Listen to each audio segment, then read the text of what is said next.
Okay, so a lot of people have asked when we're actually traveling with them about a half awning, because a lot of people don't know that your awning doesn't always have to be out to full extension like this.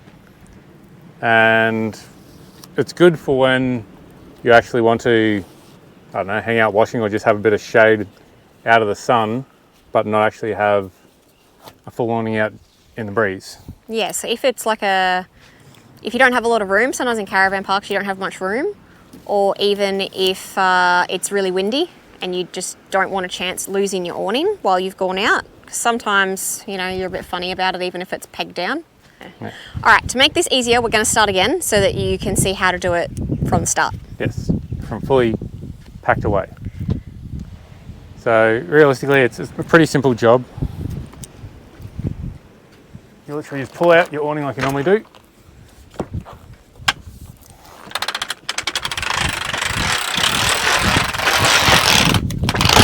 Doesn't even have to go to full extension. And you come around this side, stick the awning bars in, leave these loose.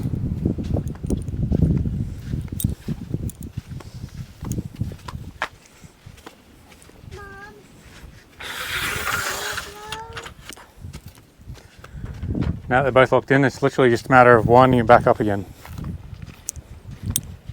So if you release it, let it wind back up, that's it. That's it. I normally give it a bit of a twist just to make sure it's locked in tight, and that won't wind out anymore. You have a short awning, so it keeps all the sun off the side of your van so it won't heat up, and you don't have to worry about the wind getting right under it and tearing your awning out. And yeah, even just if it's going to rain and you don't want a full awning, you can have it so that your shoes at least stay dry. Yeah, we actually do the half awning a lot. Yeah, probably more often than we have a full awning, unless we're set up for a long period. Yeah, and the dealer showed us this when we picked our van up. It started to rain and they ran around and it was getting windy and we're like, don't you need to put the awnings away? And they're like, oh no, they're all half awnings, so they're all fine. Yeah. So that's basically how we found out about it. And it's also very handy when you're in free camps where there's not a lot of room and people park really close to you. You can do a half awning, still stick your car beside it, and it doesn't take up a lot of room. Anyway guys, we hope you found that helpful. Let us know in the comments if you knew about a half awning before. Yeah.